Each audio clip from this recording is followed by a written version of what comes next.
All right, yeah, you did the right thing. It looks outstanding.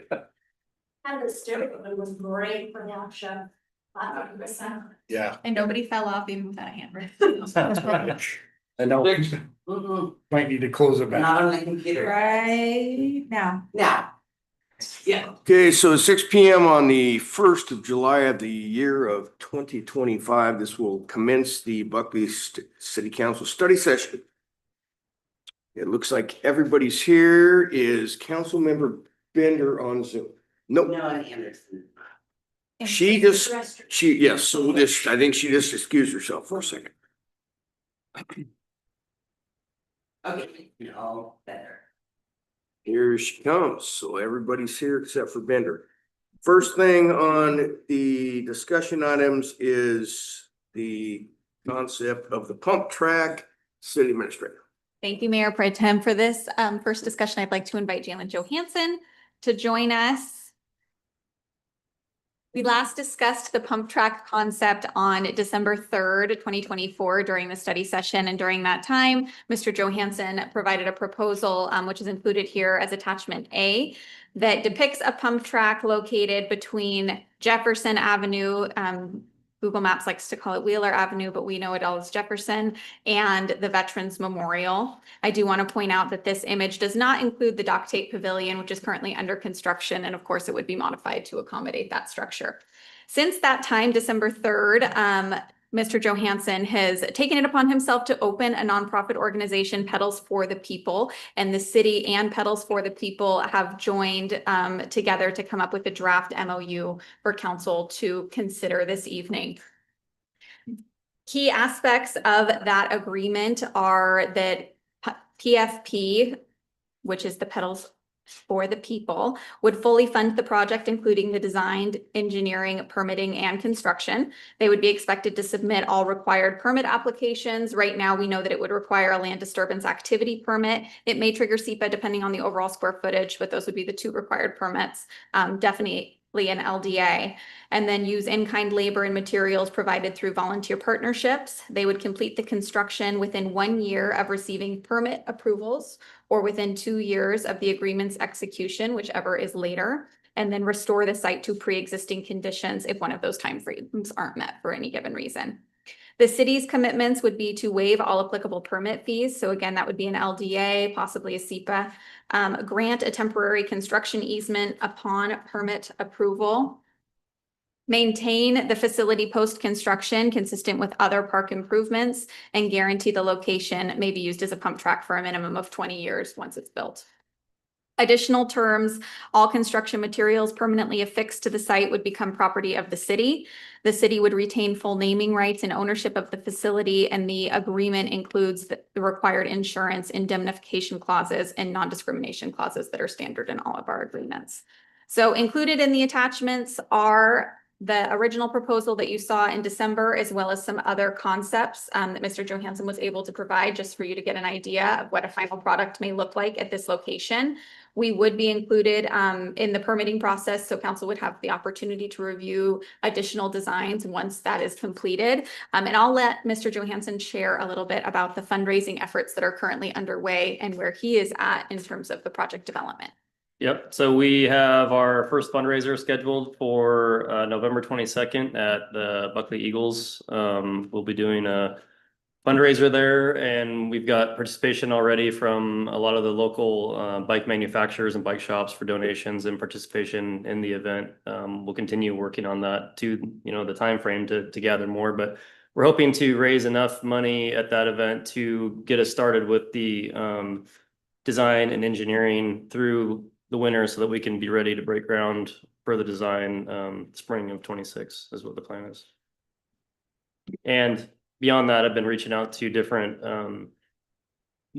programs that are out there that I teamed up with a friend of mine that is a track builder, and he handles all of the mountain bike construction for the city of Roslyn. And so he's been putting me in front of a lot of the groups that he reaches out to get funding to fund their program out there that's been really successful for the city of Roslyn. So I've reached out to quite a few different groups that are kind of pointing me in different directions. I don't have anything for sure yet, but I've got some good traction going on that as well. But hopefully the fundraiser will get us the momentum going to get started with the design and engineering, which is the main funding needed to get this thing going, because I don't have the availability to do those things. I'm gonna have to hire that out. So for the next steps, we're reviewing this proposal tonight. Mr. Johansson also included a map, which you've seen before. It highlights, second to last page of your packet to this section. It highlights all of the city-owned parcels, and he's outlined an additional area for additional future trail development. But in terms of things to consider at this point in time, it is the location, and this map illustrates other city-owned parcels if you wanted to consider a different location, as well as the terms of the agreement. And if we get general consensus from council that you would like to see this again, we would be looking to approve the agreement at a future council meeting. That way you can move forward with the fundraising plan with some guarantee that we would allow for the project to be constructed. Questions from council, either for the city administrator or to Mr. Johansson? Councilmember Burbank. For the maintenance part in the agreement, what will that part on page 6? Will that just come out of like what part, like the parks budget? Like what Yes. part will that come out? It would be part of our parks maintenance Okay. budget, which is based on the general fund, Okay. out of the general fund. And then will there be lighting or no? That's something that'll be kind of, like addressed, I guess, during permitting, I'm assuming, because I'm kind of assuming we're going to need lighting, but it hasn't been discussed yet, but Okay. I'm thinking we're probably gonna need lighting for that, yeah. Okay. Councilmember Green. What is like the estimated maintenance costs annually, I guess? Well, I think we discussed that in one of the earlier meetings, that it shouldn't really be any more maintenance than has already been done. It's possibly less actually, because it's gonna be asphalt, and so there'd be mowing around the asphalt track instead of, because they're already mowing the area, so it's just mowing the same spot, but it's gonna have some contour to it. So it should be minimal. Possibly blowing the asphalt track at some point. Okay. Maybe in the spring or something like that. Pretty minimal. Yeah. Yeah, okay. I don't imagine that the city's gonna require like landscaping per se. I think it's just gonna be grass and asphalt is what I'm envisioning. Okay.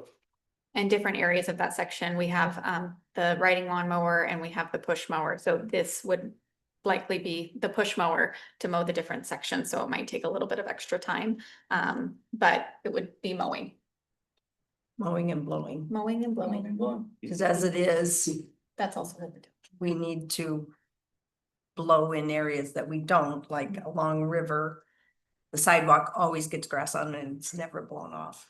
It's a mess. So is there a possibility of putting like AstroTurf or, some other kind of Surface. surface in between Yeah, the track? artificial surface. Yeah, The I mean- problem that we run into with that is the amount of impervious surface. And so in order for us to meet stormwater requirements, I think that we could look at that as a design option, but the more impervious surface that you put on, the more stormwater retention that you're going to have to provide for on site. And that's going to take more and more space, I think. So the hope is that the capacity that we have, we did oversize the stormwater pond a bit. That's right next to the new parking lot. So there is some additional capacity there, but even that will probably have to be expanded to a certain extent. And if the Yeah. entire thing is an impervious pavement surface, then it's gonna need a lot of stormwater.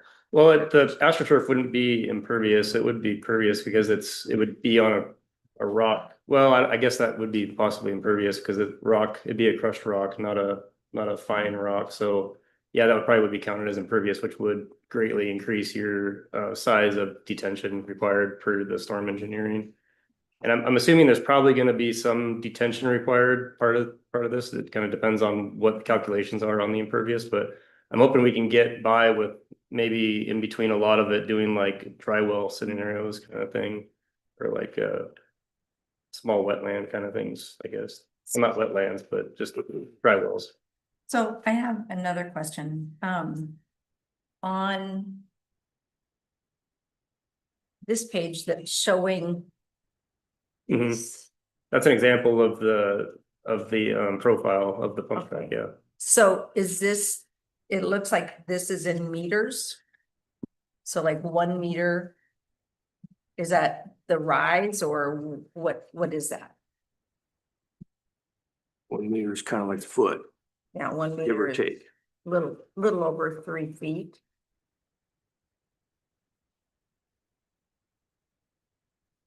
Meters, 3 foot, 3.37 inches is what I looked up. I think it's intense actually. So it's like 130, so 130 is like just over 1.5 feet, basically. Okay, so that's in feet, not, Yeah, okay. yeah, Okay, because I mean, 3 feet is yeah, pretty high. yeah, I for- believe this is tense, not Okay. not elevations. Another question that I have is, so are you open to having it at another site? I like the site of like the Elk Heights playground area. We have a request of it. There was kind of more full, kind of like. You know what I mean, already got kind of like the hill, but I don't know if it would help it on. I guess I've kind of fallen in love with this location just because I think it's a really good spot for people coming through town to see this as a feature, to want them to stop in town and use this feature. And it's not, it's something that's gonna get a lot of attention, I guess is what my excitement level is for this location particularly. I'm just thinking, we have Miller Park that's gonna be going in, that would be, I think, a good location because it would be something added to Miller Park. And then the Elk Heights, and there's bike lane going all the way out to that Elk Heights area. So I'm not real keen on the downtown location just because that is prime real estate. And I know that they're different, a pump track and a skate park are different, but at the same time, they're somewhat similar, that I would like to see something else done with that piece there instead of a pump track. And we'd have to take trees down, we'd have to take picnic. No, down. I intend on the trees being part of this feature and working the track around the trees, not, Okay. I think that would be pretty cool to leave the features that are there and incorporate them into the pump track. Okay.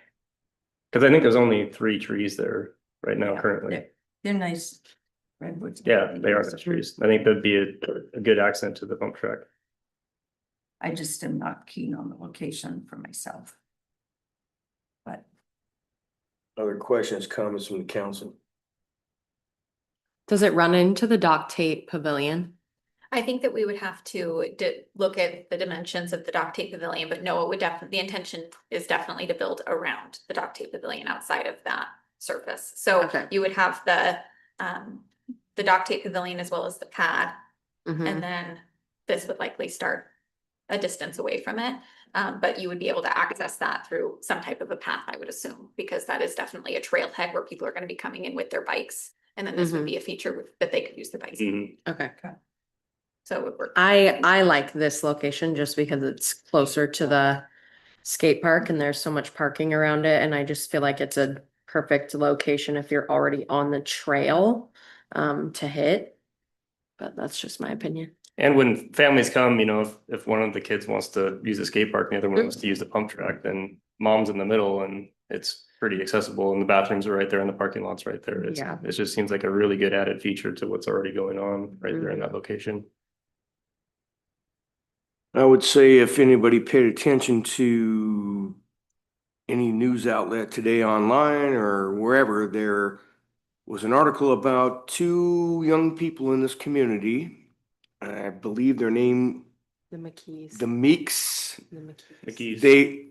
McGee? Yeah, Okay. Travis and Natalie McKee's kid, yeah. These young people are into BMX stuff and racing, and they have just been out and about, and it was on King 5 is when I saw it this morning, reading through my news feeds. And what better, I mean, seriously, they're from Buckley, Washington. And I know, I mean, I might be old, but I know what BMX is. And we just had to make our own stupid stuff, and it's actually a sport in some games. I forget the things, it's not the Olympics, The X Games. the X Games. Yeah. People do this stuff, and it's we have cyclists that already use the trail. We have people on skateboards that use the skate park, and here we go, Mhm. another option. And we have two people here that are famous in this community at a very young age. And how often does a person want to donate their resources in exchange for some concessions from the city? I mean, I don't know. I don't see it. I haven't seen it. Maybe somewhere else down here. And this, good questions were asked about maintenance. I heard the word asphalt. We have asphalt in this, asphalt is treated a certain way. It's an asset to the public park system that we've been trying to get Miller Park going for years and years and years to get money. And we're still not there, and this can happen by this time next year.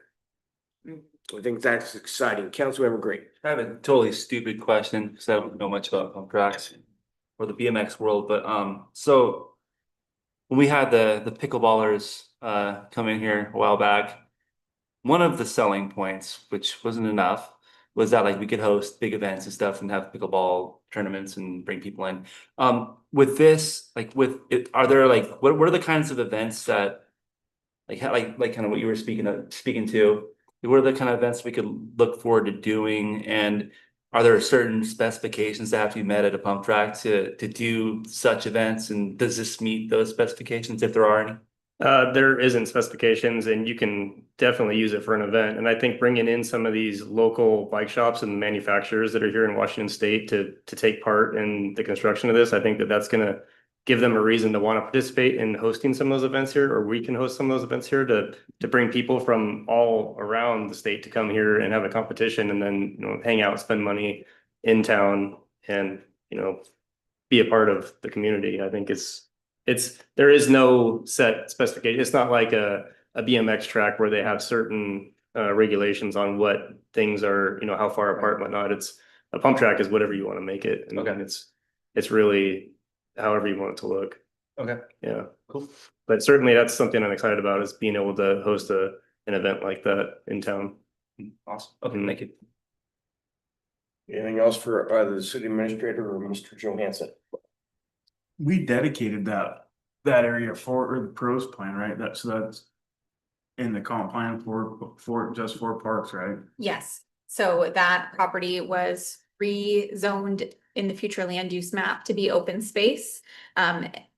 To the other side of the Veterans Memorial, a portion of that maintains the commercial zoning. And then council will be reviewing options for types of open space when we review the rest of the development regulations a little later this year. But that entire area was intended in the pros plan as well as in the comp plan for open space and recreation. The pump track was also listed in the pros plan as a possibility at that location. We kept most of that pretty broad. Same thing with the splash pad. We identified different things that we would like to see in the community, didn't necessarily give everything a defined place. So it is in alignment with the pros plan and the comp plan, though we did not specify, again, exactly where we'd want any specific feature to go outside of Miller Park. What are we gonna do with the Elkhead playground? Okay.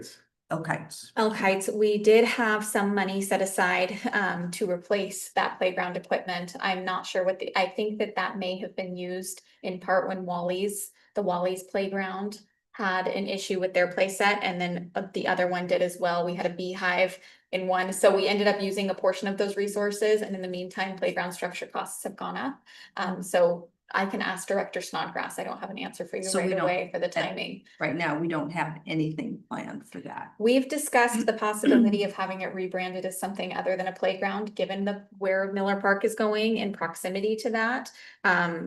Because of the cost to install a playground at that location, but we have not yet defined exactly what those features would be. Thank you. Will Blueberry Farms have a playground? I am not sure. Let me look into that.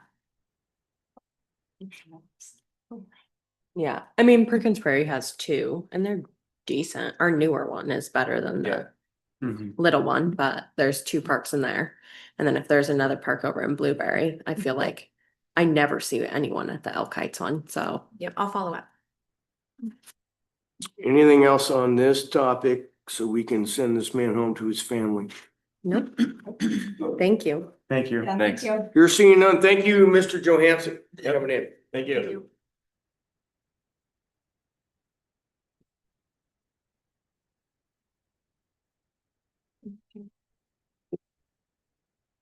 Next topic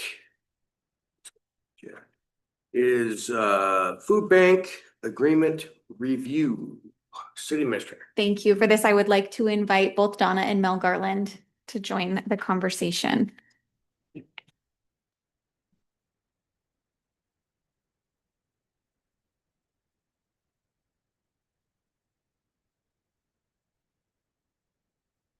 So conversations regarding the food bank's use of Buckley Hall, I think really started a couple years ago when we identified the issues going on with the flooring. And during those series of conversations, we identified the possibility of seeking grants as well as funding opportunities through the state legislature, leveraging the partnerships that we have with both the food bank as well as the museum as a way to hopefully get some support in order to get financial contributions towards the repairs and maintenance that are needed at Buckley Hall. And through those conversations, we realized that in the longstanding partnership that the city and the food bank have had, there has never been a formal agreement between the two agencies or any expectation of cost recovery. And so with that, I approached Donna, and for some time we have been working together to try to find an agreement and a way that we can continue to protect the food bank's interest in Buckley Hall, as well as create some type of formal recognition from the city and from the city council as to how we want to support the organization financially or by providing space moving forward. So that is the background and history as to how we got to where we are today. In the memo before you, there is a little bit more information regarding the background, and for nearly 40 years, I do want to just mention that the food bank has helped to fill a critical need in our community, and to date, they have occupied the space, again, without any formal agreement. That our intention here is for the partnership to remain strong, but we do need to make sure that as we plan for the future for building operations, maintenance, and long-term planning, we are looking at all revenue opportunities, including those opportunities to partner with the organization, which would position the city as well as the organization to potentially receive more dollars than we do today. So currently, Buckley Hall is approximately, well, that's a pretty exact number, 7,240 square feet. Of that 7,200 square feet, the food bank currently occupies about 1,000 square feet or 14% of the facility exclusively. And that use of the facility is for food storage and material storage, right, that you use on a regular weekly basis.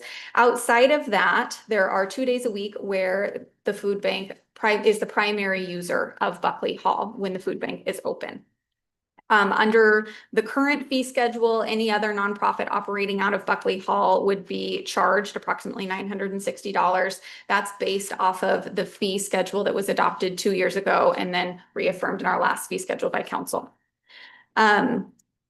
Food distribution is a very important public benefit, and because of the way that the services that they provide, there is a provision in the Washington State Constitution that allows for cities to provide subsidies when an organization is providing a service to the poor and infirm. And that is without a doubt what this organization provides. So in terms of the past and how we have subsidized thus far, there is no problem with the city doing that in the past or moving forward in terms of the legal implications.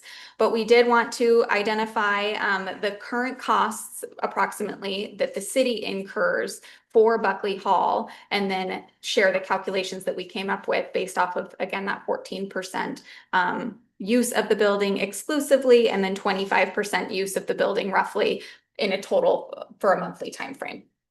So for that, we looked at 4 cost categories: utilities, insurance, custodial supplies and service, which is our custodian on staff, and repairs and maintenance. And the costs were found based off of utilities, 25% of the total building use, and that was meant to reflect both the exclusive and shared use of the space.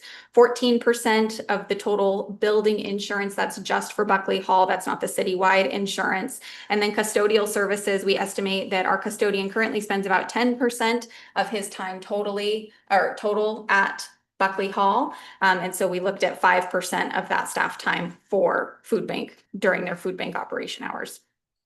And then repairs and maintenance, that's 14%, which again is based off of the exclusive use of the annual total facility upkeep costs. So that does not factor in several of the other costs that we've all identified in terms of the floors or the entryway or other larger scale capital projects that we need to look at financing in the future for Buckley Hall for repair and maintenance.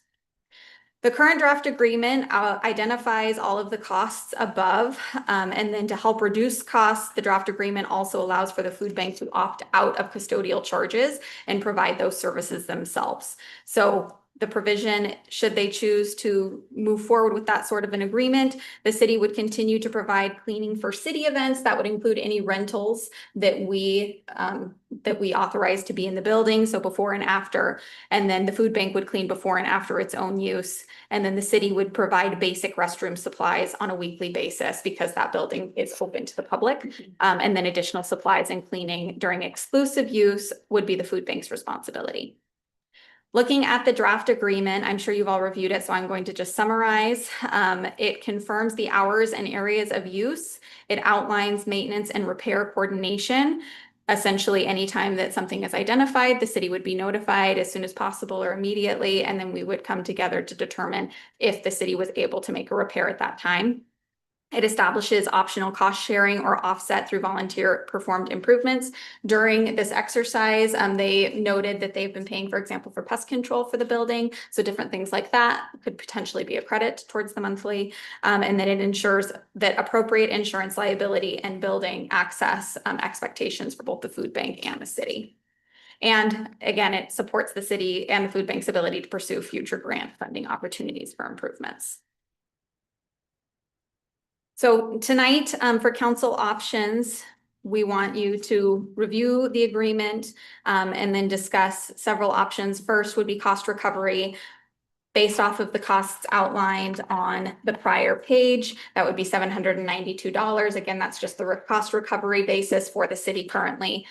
Consider a flat rate or use-based model. So similar to how we would charge for other nonprofit organizations, we could look at a certain number, a certain hourly rate or whatnot for the organization. A partial subsidy, so choose to waive or reduce select line items, for example, waiving the custodial or maybe just insurance costs, or continue to fully subsidize, which is continuing the current practice with no fees charged to the food bank. So this is the first comprehensive conversation that we've had regarding this issue. I know that it's already been to council committee and we have discussed it, through email in the past in association directly with Buckley Hall. But this is really just an opportunity to hear back from all of you, as well as wanted the food bank to be able to answer any questions you may have regarding their operations outside of the building. And last thing I will put your attention to is on the final 2 pages of the agreement. That is where you see Exhibit A, which identifies the monthly and the annual amounts and the outline for how that potential cost reduction would be. And then the final page identifies the hours and times that the food bank currently uses Buckley Hall. So with that, there are 3 of us here that were at the committee meeting where this was presented and there was substantial conversation around it. And the reason that this agreement has to come into fruition was explained in the city's interest and the interest of the Buckley Food Bank. So in front of you, again, 3 of us have been through this. The other 3 that are with us have not. If you have questions for the city administrator and or Mr. or Mrs. Garland, this would be the time. We all know Buckley Hall. Buckley Hall is up. It's a city-owned place. People rent it for retirement parties, receptions, whatever. But we have been having a Buckley Food Bank in the, the southwest corner of the building for as long as I've known. And there have been issues. I'm ending up my 2nd term on council, so we've had a lot of things with Buckley Hall, with the floor, with this, with that, the other things. Again, the city owns it, and we are in a partnership with a the Buckley Food Bank. So we need to work this out in the best way we can. Questions, comments? Mr. Garland? Yeah, I'd like to make a few comments before the questions if possible. The food bank operates completely volunteer. There's nobody getting paid anything. That's because there's no money to pay them. But beyond that, it's been there since 1995, Buckley Hall. You mentioned issues, I'm not sure what we're referring to, but I'm not aware of any particular issues other than the general problems with Buckley Hall, you know, that everyone knows about. The problem is that while Courtney is very confident that we can get grants, you have to hire a grant writer to do it. There's no money to do that.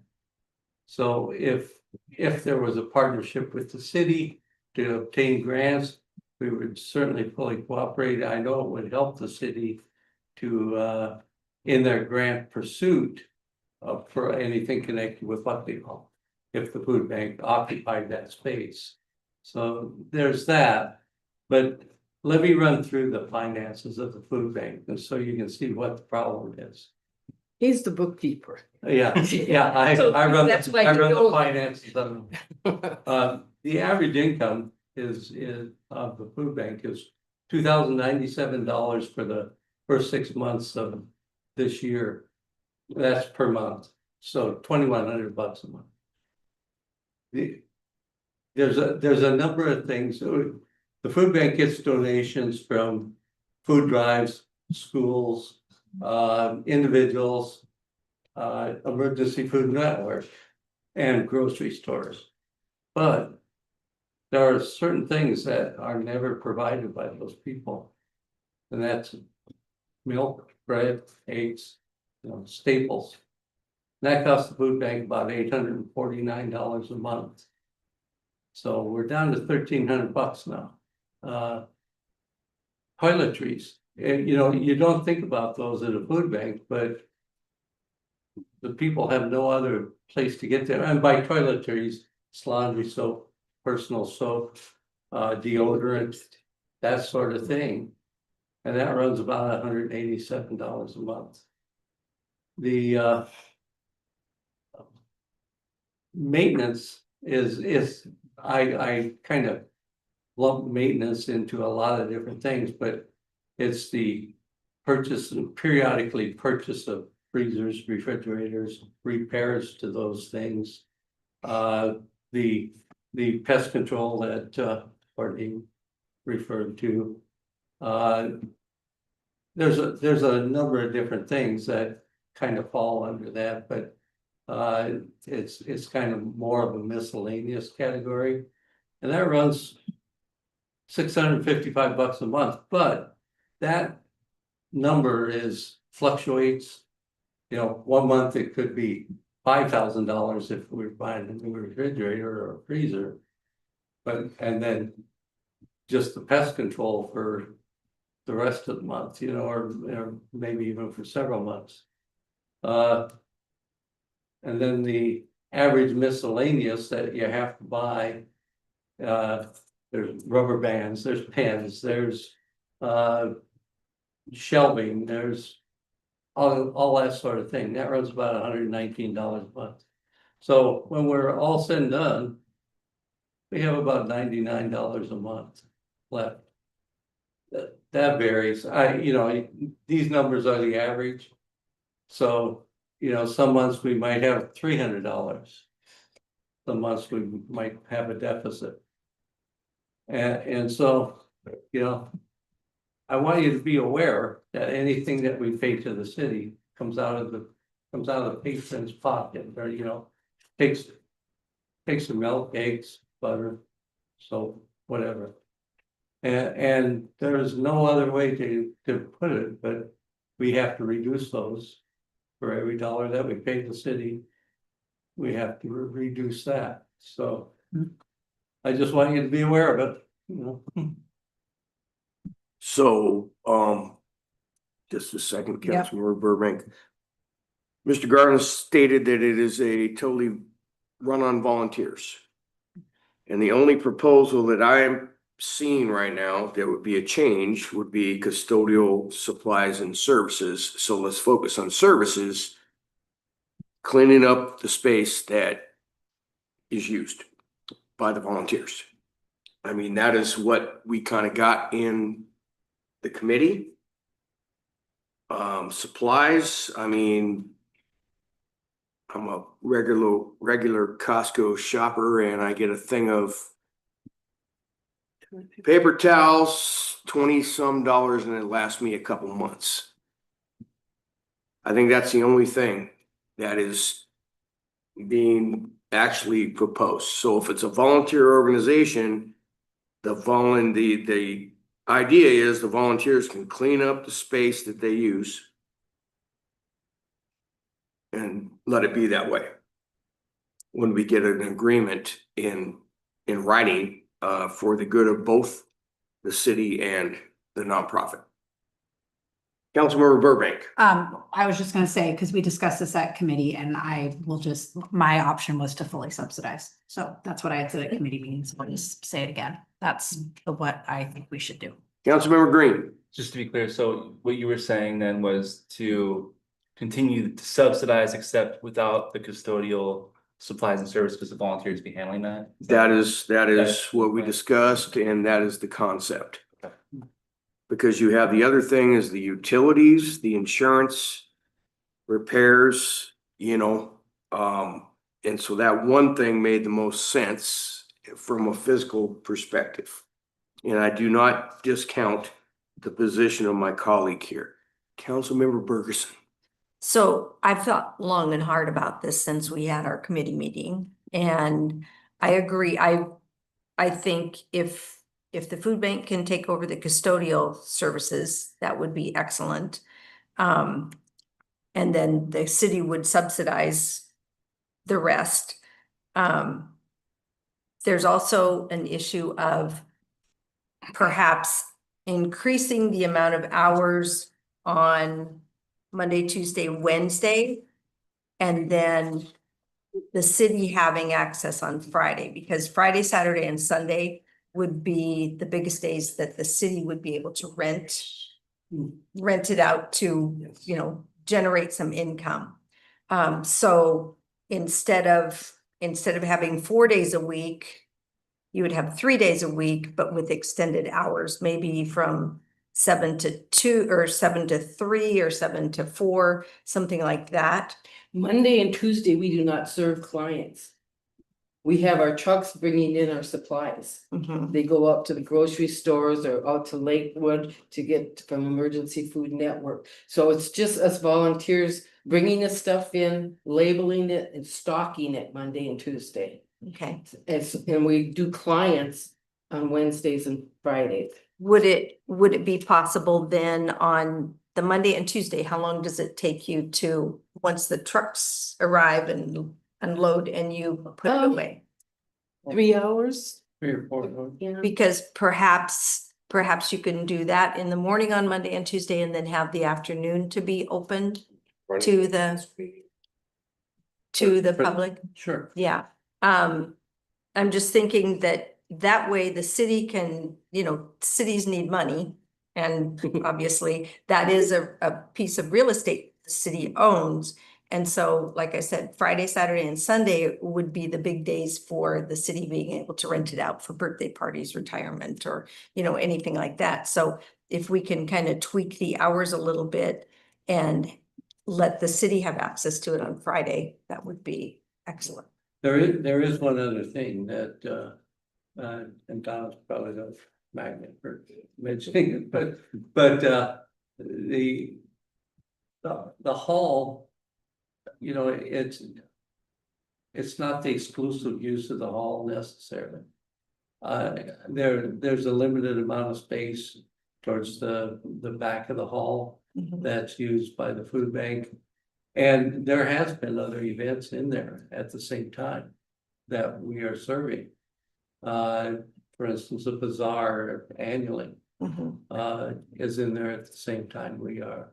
And we can work around it if necessary, if we know what the parameters are of the needs of these people. You know, as long as they don't need every square foot, we can make it work.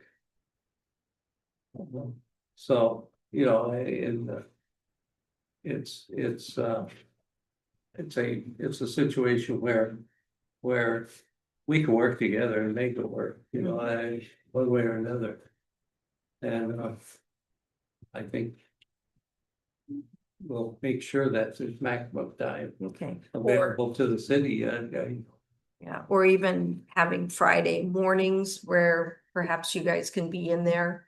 That's all That's all we're in there. We're out of there by 12:30. Okay. And 1 o'clock at the latest, huh? On Fridays. Yes, Yeah. on both Fridays. Wednesdays and Fridays. Yeah, Good. it's only in use in the morning. Okay. The only thing is, you know, if people are having an event, they may need time for setup. Oh, sure. So I believe they rent it for a whole day. They don't rent it for so many Typically, hours or. it can be hourly, Oh, it can be. on a weekend, then I think it's a minimum of 2 or 4 hours. Okay, In increments of time, but most often what we find is it's folks wanting to set up the night before. So for a Friday event, they'd want to get in Set there up on on Thursday, Thursday. or for a Saturday event, wanting to set up on Friday. those were just some things that I thought about. And then as far as maintenance goes, because the city wouldn't be charging any rent, you know, if it was little tiny you know, like the cord is out on the refrigerator and we need a new cord, you know, perhaps smaller items, anything like under $500, the food bank can handle. And then if it's over $500, or, I mean, we could decide on an amount. We maintain all of the, The areas we use. yeah, Okay, as far as refrigerators, freezers, all of that. Most of those are owned by the food bank.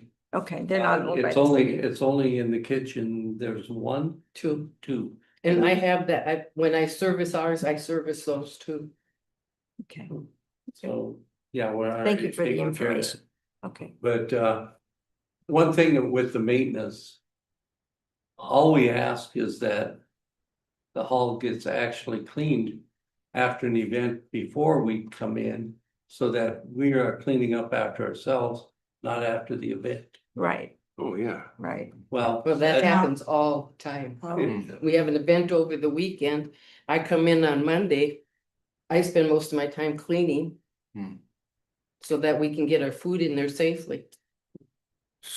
So, city administrator, what is the procedure then when somebody approaches the city and wants to rent Buckley Hall for somebody's retirement party?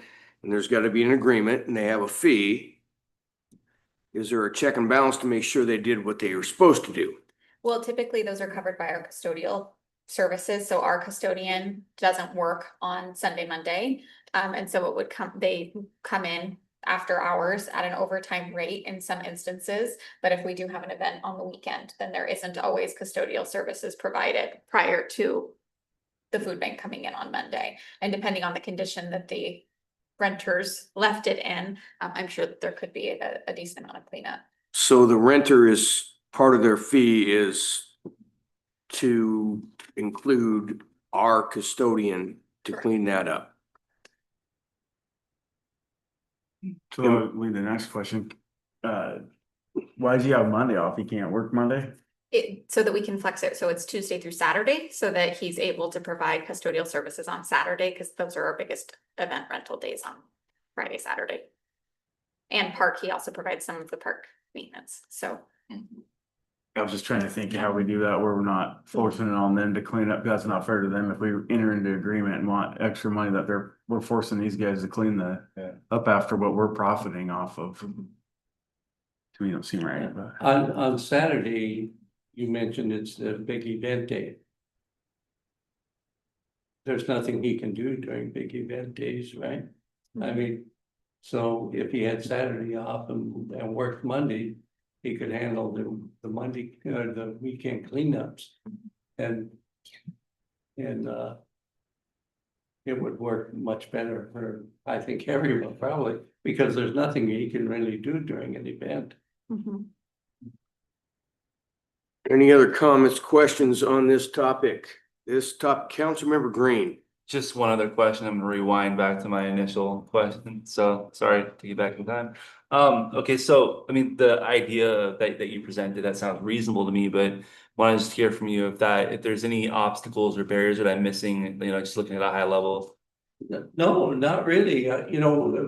We've had a number of meetings with Courtney and we've had disagreements and we've hammered those out, and I think on the whole, there's only the one issue, and that was the money, and which we really didn't ever agree on, but Courtney had to present it to you because it's her job, but she also made clear that it's not mandatory to do it. So, no, I think we're in agreement with everything. The insurance is the only thing I was wondering about. You have $31. So we insure Buckley Hall as a The building facility, itself. the building itself. Yep, and so that $31 was based off of 14%, I believe. Yes, so approximately 1/7 of the total cost to insure just the building. So it's not like the liability insurance that That we have Okay. already. No, it's for the building, okay. for the structure.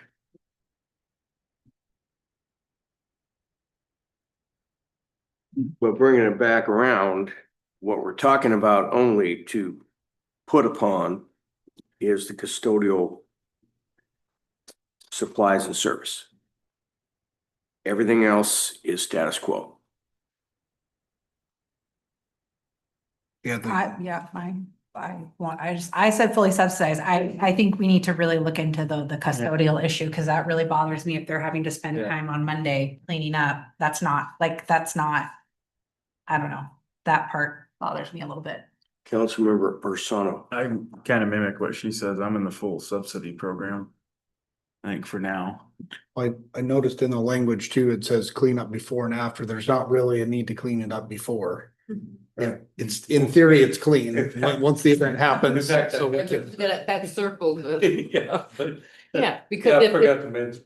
yeah, if the city cleans it after their event, it should be clean when we come in, and then we always Clean it. clean You're- when we yeah. leave, so it's clean for the next event. Yeah. So we can massage that, however. Councilmember Anderson, do you have your hand up? Oh, yeah, I would just agree to fully subsidize and keep as is. I was wondering, just on a personal note, just because I'm a school teacher, have the schools ever approached you to do this in in one of their buildings? I don't know if it's big enough for storage. We Oh. asked about Wickersham. Yeah, but that's it's what I was full. wondering. Yeah. Oh, okay, Yeah, we Okay. did. okay. I've approached the I school was as well, wondering. and Mhm. Superintendent Harrison, and they do not currently have space. Oh. Yeah. But we appreciate the schools doing the food. Yes, drives. yes, yeah. That's really good. Yeah, that would be a big hurt. if they did. Oh, yeah. And that's something that, We only serve the White River School District. Yes. Basically, it is Buckley people. We were Mhm. we were open by law for everybody, but then I found a little glitch in the law. That said, if our demand is more than what we have supplies for, we can limit our area. So we went right back down to just anybody in the White River School District. and three of us here have seen the food drives, and it is part and parcel to teach kids civics, a civic Mhm. lesson. And to bring it, but it is amazing, and they have prizes for the best classroom with the most stuff. Yep. Yeah. And the concession place in the gym hallway at Glacier Middle School is stacked to the roof. And your volunteers come, and I help them sometimes get that stuff out of there. I mean, it's just so much stuff. So what I'm hearing from Councilmember Green. Sorry. Stuck on this custodial thing. Okay, so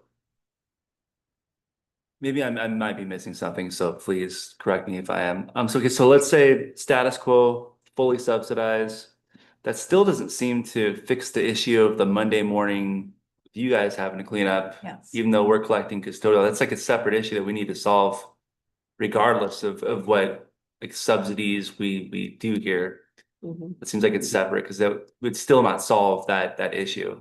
So keeping in mind, we have very limited staffing. We have one custodian that services Right, right. every facility that the city has. That's the wastewater treatment plant, Wilby City Hall, the multipurpose center, the fire department, the public works department, as well as Buckley Hall. Mm. So that's a lot of facilities for one person. And right now, that is what we have budgeted. We do have Public Works that has come in and from time to time provided support, but their job descriptions are very distinctly different, that they do not provide ongoing regular custodial services. So it's truly one individual. When that individual is out for whatever reason, then we do call on Public Works to provide support, but we don't have anybody in the city in that specific department who works on Sundays on a routine basis. So anyone that we brought in, it would be at an overtime rate. So we do get in, however, earlier on Monday mornings, right? And we don't necessarily have rentals every weekend. Especially not this time of year. You would think that this would be our peak season, but because the building does not have air conditioning, we would need to make an investment in order to probably see our rentals uptick through the summer months because it just gets so hot in there. So for now, what we typically see is our crew would go in at some point on Monday or Tuesday in order to clean that facility. And if we were to stagger the hours, I would worry about the ability for the other. So that includes the senior center. Regular call times for the senior center are really high during the week. There's a variety of instances where we have to call on Public Works team because the custodian is already here to manage other custodial needs. So I think custodial is something that we could look at more globally in terms of bringing in additional support if we wanted to expand our current custodial offering. Because again, for one person, I think that it's a lot to expect for everything to always be cleaned, you know, maybe to everyone's expectations. Sure, and I totally understand logistical challenges. I'm not proposing the solution tonight, but it just does seem like there's a gap if we're like a few gaps if we're charging, you know, customers using Buckley Hall a custodial fee, but then they're cleaning up Monday mornings on occasion. It'd be nice to maybe a separate time talk about what we could do to maybe mitigate some of that. And I want to clarify, we're not charging a specific line item for custodian services. We looked at the total costs of Buckley Hall and set an hourly rate for the rental for that facility. It was not, you're paying $200 to have the building cleaned after your event. It's just the hourly fee, which we then in turn, because it's all paid out of the general fund, a portion of the custodian's time is also paid out of the utilities fund because he also provides support for those departments. But the majority is funded out of the general fund because that's the majority of the facility city services as well as parks. Sure, and I'm okay with tabling that tonight, but I would like to like kind of revisit the whole concept at some point. I'm not proposing adding staff or anything, just maybe putting our heads together and thinking through it a little bit more. But with having said that, I also support full subsidy. Could we look at having a penalty for those that don't clean up? I was just No. gonna say, can we change the agreement? That just, if you rent it out on Sunday, you get a deposit, and if they don't clean it, they don't get their deposit. I'm just thinking, Yeah, we we do have a something like that. $50 damage deposit. Okay. Just No, earlier. it's $350 $350. without alcohol, $750 with. And how often do we refund? Right? Yeah, there's been a couple that we haven't. But the vast majority of it is refunded. Like there could be a clause, if you're renting on a Sunday, you have to clean up after. Well, and that was- Or Saturday. Or Saturday, yeah, right? Some actually, they kind of knows because. I'm banned and I didn't even rent it. I know. I still can't rent Buckley Hall and it wasn't even me. Hey, you heard it here Yeah. first. So what I've heard, But- Yeah, and I mixed up with custodial stuff. what I've heard as a consensus of this council is to be status quo. Albeit having an agreement, an official agreement that has not been in place. Yeah, we need to have an agreement. Since the inception, and we can work on the issue of events over the weekend, you know, deposits revoked, whatever. So this is gonna come forward. At a future council meeting, we will Yes. meet to look at the final massaging, because I want to make sure that everyone's clear with repairs and maintenance. If there is no recovery for that we're very clear with you're repairing and maintaining the refrigerators, for example, and these different pieces of equipment, and have that clearly identified in the agreement so that there's no confusion moving forward. But aside from that, I think that the agreement is Yeah, everyone's this comfortable was with the it. only Yeah. Hurt. So now I think it's more, we'll shift to inventory and who's in charge of what piece of inventory in the building, like we would for any other tenant. Anybody else? I think we've beat this to death. No, not really. We've actually fluffed it to life. Yes. So that is good. Thank you. Thank you for the Thank you. time. Appreciate it. Thank you. Yeah, thanks, guys. Final item on the discussion items is logo review. And people, and here we go. We got The the logo's logo back. review. There we go. We have a community member that is very interested in this and provides information to our community about this topic. And so here we are. Quick summary, and then I will turn it over to the mayor to lead the majority of the discussion. I did want to clarify from our last meeting regarding implementation options and itemized costs. At our last meeting, I had said that I thought the majority of this would be spent coming out of the general fund. In reality, when we took a closer look, it would be very much shared between the utility departments and the general fund. The two of the larger cost items, for example, issued clothing, is for primarily the utility team. So they would be paid out of the utility fund, not the general fund. So when we looked at the options, again, rollout options, no cost and digital only, estimated for $0 in that instance, we would be looking to update our website, our email signatures, our letterhead, anything that's printed, and then over time, as things were naturally replaced, we would replace it with the updated logo. Minimal rollout would be same thing, sorry, duplicate. Moderate rollout would be our Public Works sign, which is the new sign out front of Public Works. It has a big picture of the logo, and then it says Public Works Planning and Building. That planning and building side even is coming down when we reopen City Hall, so we would just replace that logo at the Public Works building, as well as the council chambers sign, our name tags, which we don't have a lot of name tags, but several of anyone who regularly interacts with customers or at the senior center, the youth center. I have a couple. We just have little name tags with the logo. So we would replace those with the new logo, as well as one city flag for whoever goes to the AWC conference next year to carry. So those would be moderate rollout. And then the complete rollout would be all of the items listed above. All of these are optional, including the issued clothing. I think there was some confusion online regarding that. We are required to issue clothing to new city staff, but we are not required for it to display our most modern insignia. So we definitely don't have to replace any shirts. It would be an option, however, if we wanted to see everything shift at once. Looking at the costs and which departments currently have cost savings in professional services, which I mentioned at our last meeting. We've listed the different departments. Council has a budget for $5,000. Spent nothing. You don't typically spend anything unless we hold like the retreat that we did 2 years ago. And so right now we have a remaining balance of $5,000. Finance has come in just under 50% of theirs, as well as the Parks Department has some savings. So there is plenty to absorb the cost that the general fund would share if you wanted to move forward with full rollout without us getting past our 50%, looking at us being 50% of the year. I think that's where everyone would be the most comfortable. And then for the utilities, same thing, their budget actual variance were under 50% for the professional services budget for water, sewer, and stormwater departments.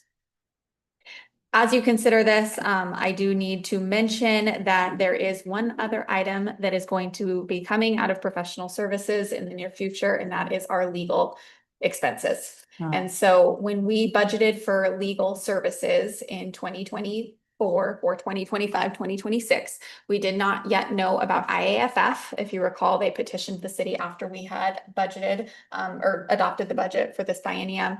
And just this last week, Marion Water is back wanting to look at the service area. And so we are going to exceed our budget likely this year for legal services. But Finance Director Hines is looking at different options to fund that. But that is another item that will need to come out of some of these buckets of money, as well as others that we're seeing for cost savings as part of a mid-biennium adjustment, which we'll bring forward at a future meeting. But I wanted to let you all know that that is also coming down the pike in terms of a need for additional resources. So next steps. consider formal adoption of the logo. There are several different alternatives based off of the feedback from the last council meeting.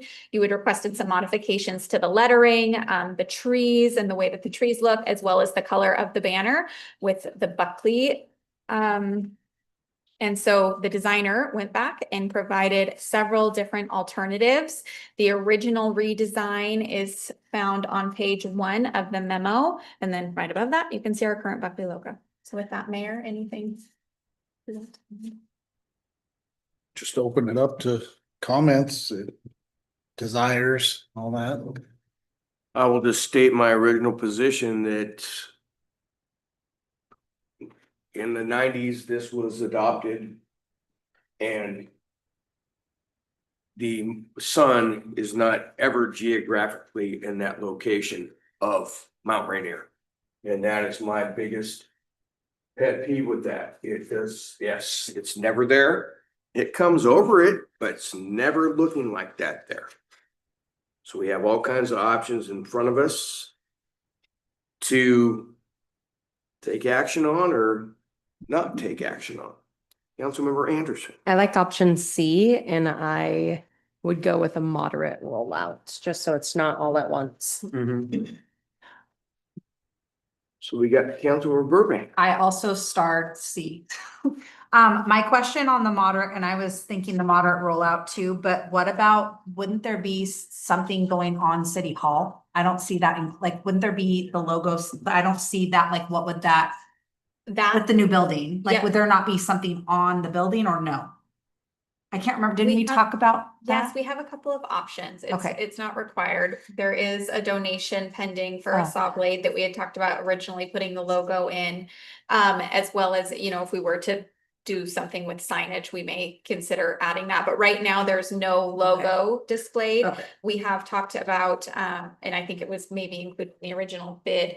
There's in the glass having some etching of the logo like you see in some Okay. businesses, but the costs for that would be absorbed in the cost of the construction for the project.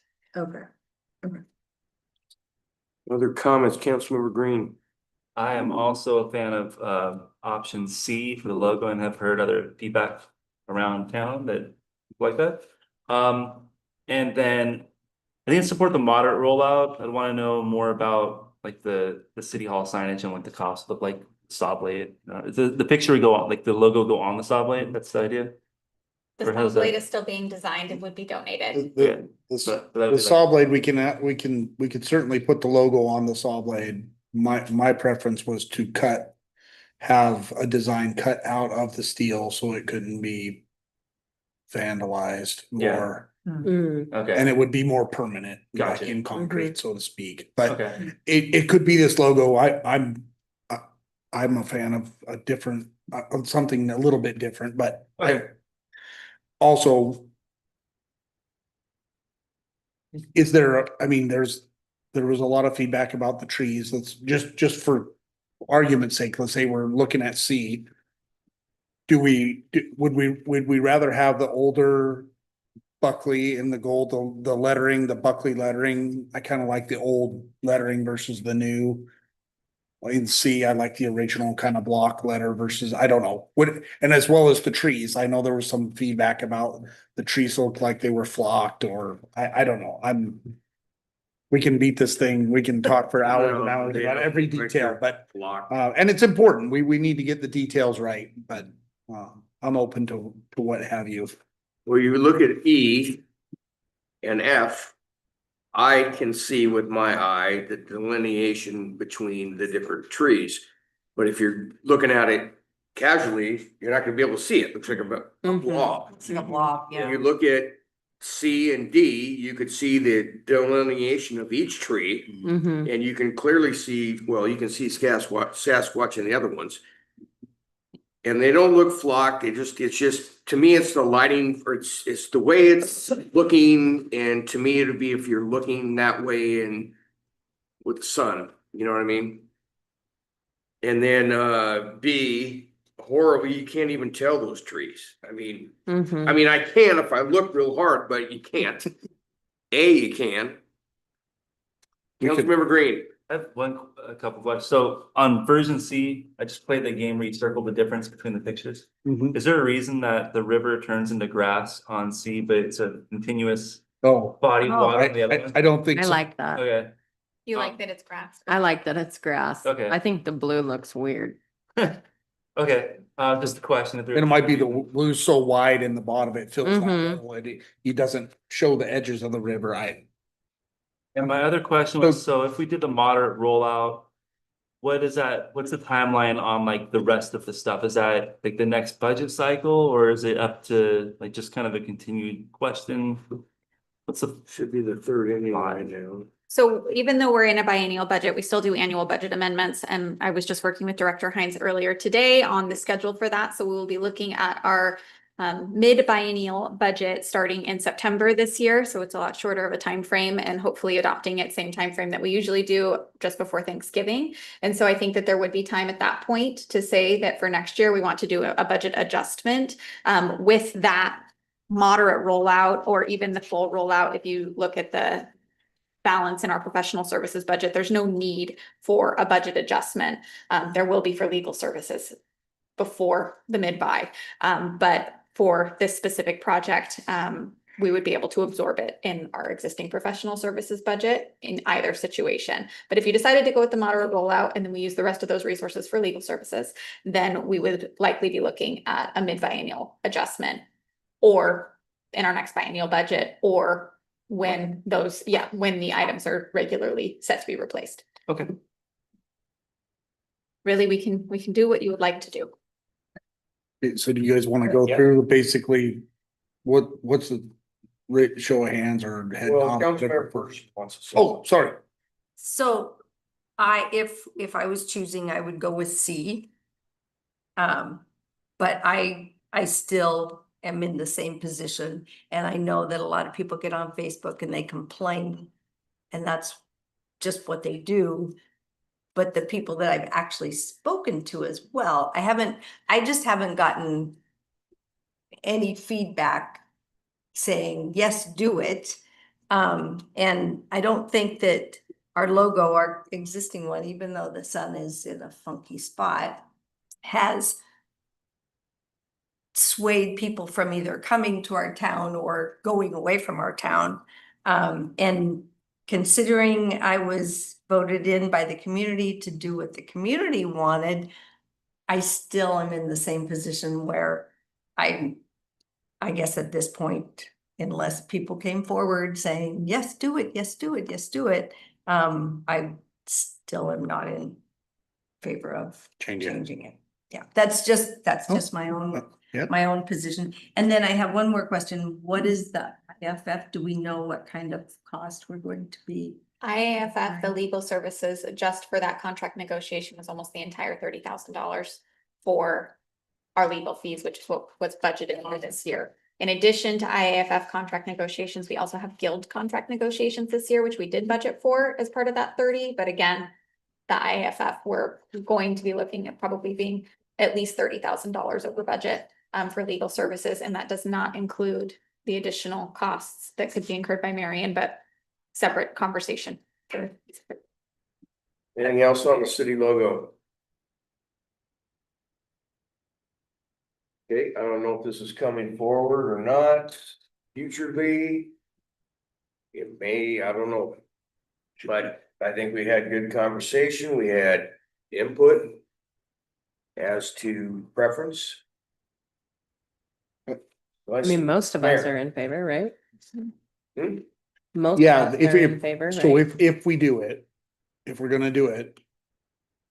Do we want to just kind of go through and head nod for the lettering, the trees, that, so we can narrow it down that much further, and if there's something else we need to add or change or delete What I or. heard was C, Mhm. and I heard a status quo.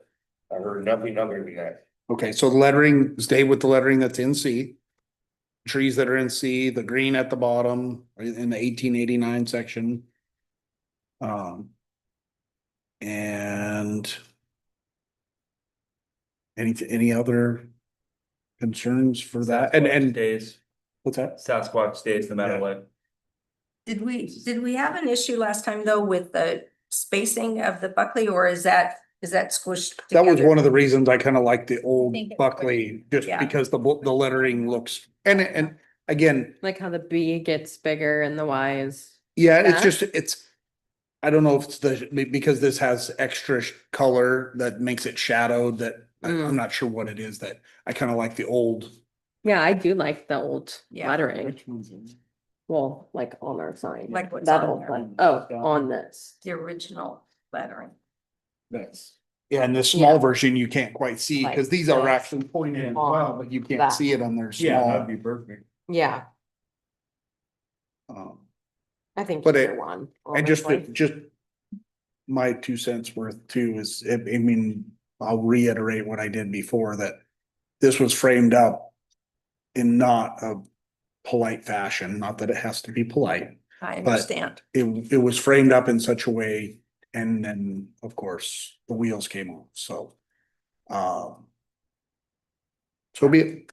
I mean, well, it was my intention to freshen it up and with a nod to the original logo, not completely change it and start over from scratch. There, most cities these days are going to a super simplified, like stick figure trees and really super simple, design, so. So be it. Question for you, sir. Mhm. So if like we did go with version C, does that align with your vision for what you were going for, or would Yeah, I wanted you refreshed? the sun was always an issue, and I wanted to add the elk, and the Sasquatch was very popular with the police department, with the brand new city hall. It just seemed like a good time to me, and I think I was the only one apparently that thought it was a good time. But and we can stay with the old logo if that is not the end of the world by any stretch of the imagination. It's just, I think it's time to, there's nothing wrong with it. It's just, and we went through the whole menagerie of above the snow, below the snow, above the fog thing, and that's changed in the middle of this one as well, so. Just so everything gets touched. Anybody else? Any other concerns, details you want? Now's the time. It probably won't change again for another 30 years, just 30 plus. Oh, there.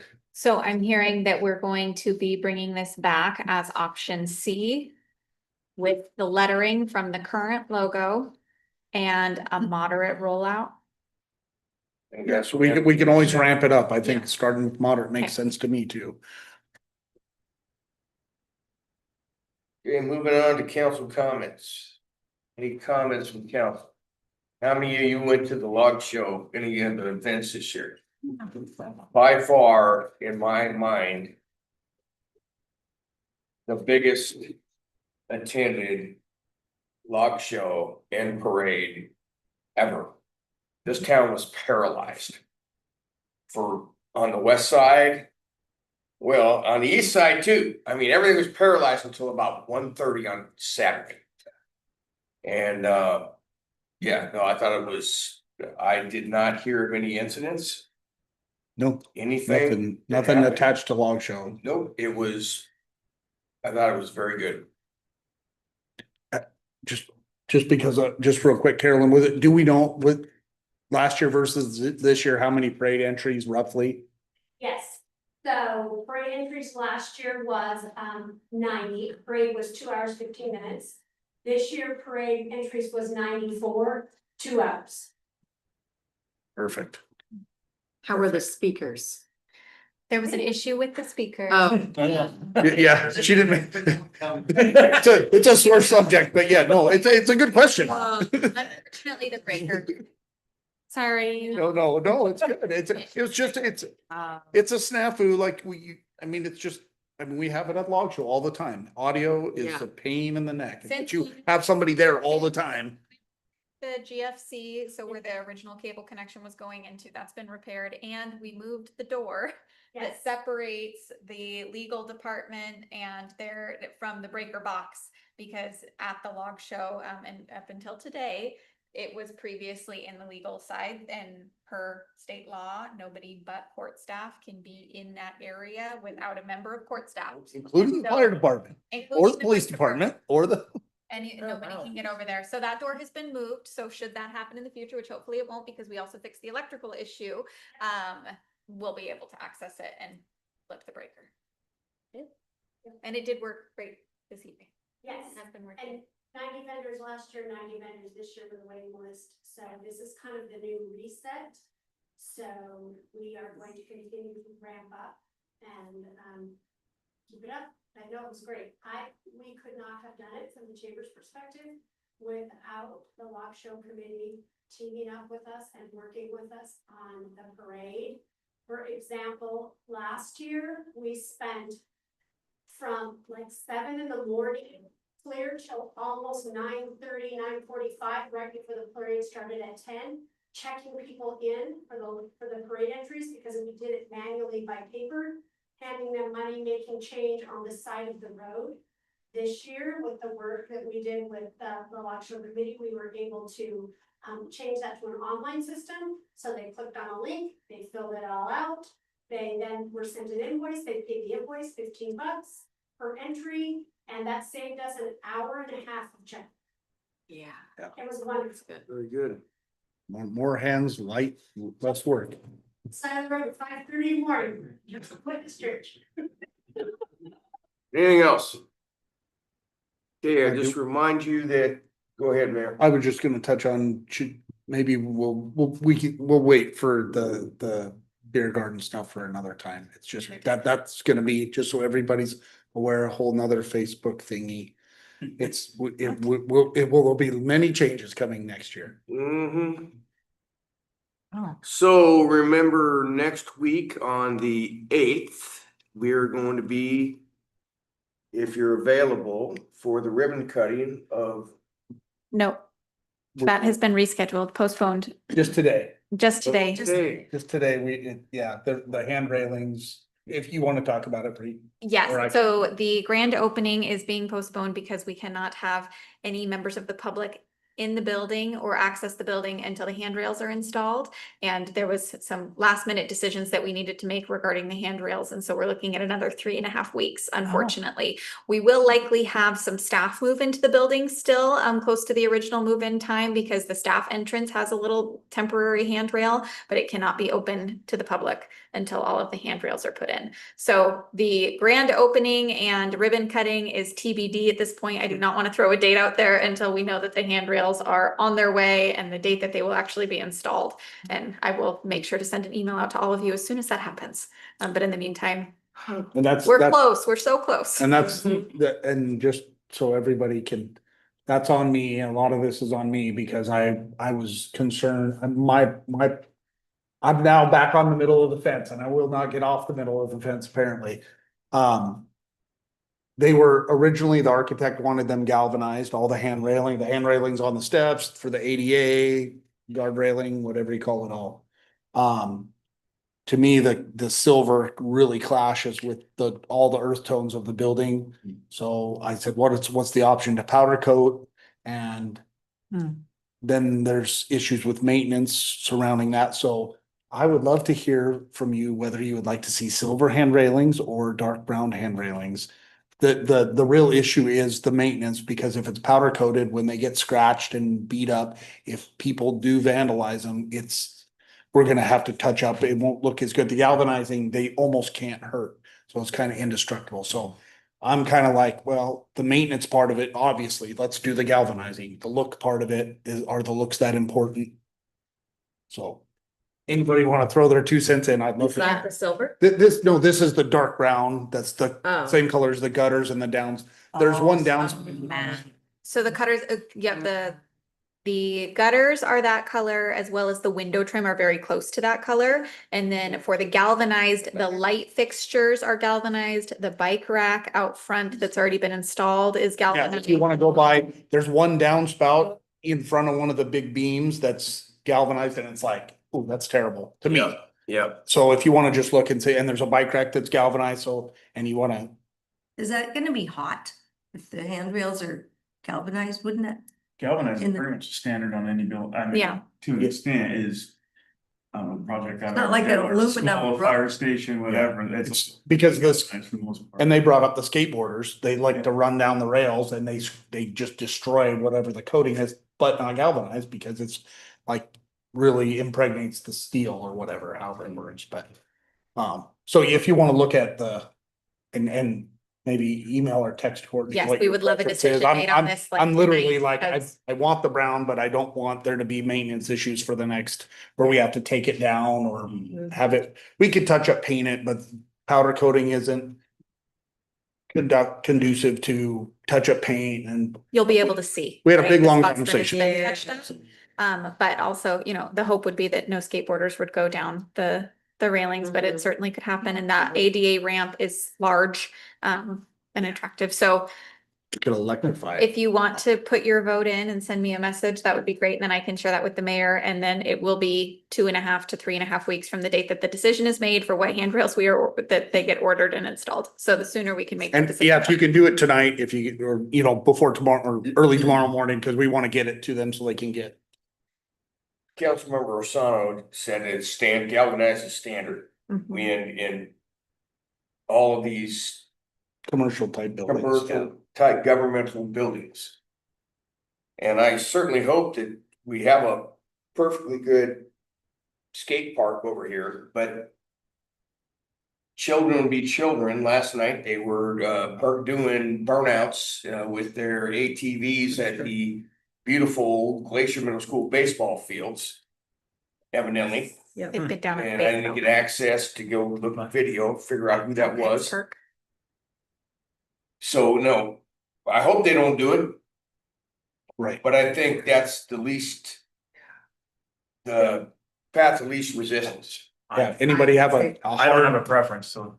Anybody have a, I'd like less maintenance, so I'd go. Yeah, It's and just- that would be prettier, but I Yeah. don't trust it. Especially if you can see when it's repaired, you Yeah. can, you know. It'll be tough to hide. Yeah. With the bridge already been in the line, I'm like, Yeah. I have no hope right now, No. so, yeah, well, let's just go with the galvanized. yeah. Galvanized it is. Galvanized. So I'll have to tell the people that I already told it about Of the 8th. Yeah, the 8th, that's fine, that's understandable. I'll send out some images that you can send to people with the cancellations. Perfect. Yeah. Anything else, anybody? Nope. Okay, I think it's probably probably the third inning right now, so I'm gonna get home. It's 7:22 on the 1st of July, this Is it open? adjourns the Buckley City Council study session. Thank you. Yeah, why are you? Yeah. Yeah.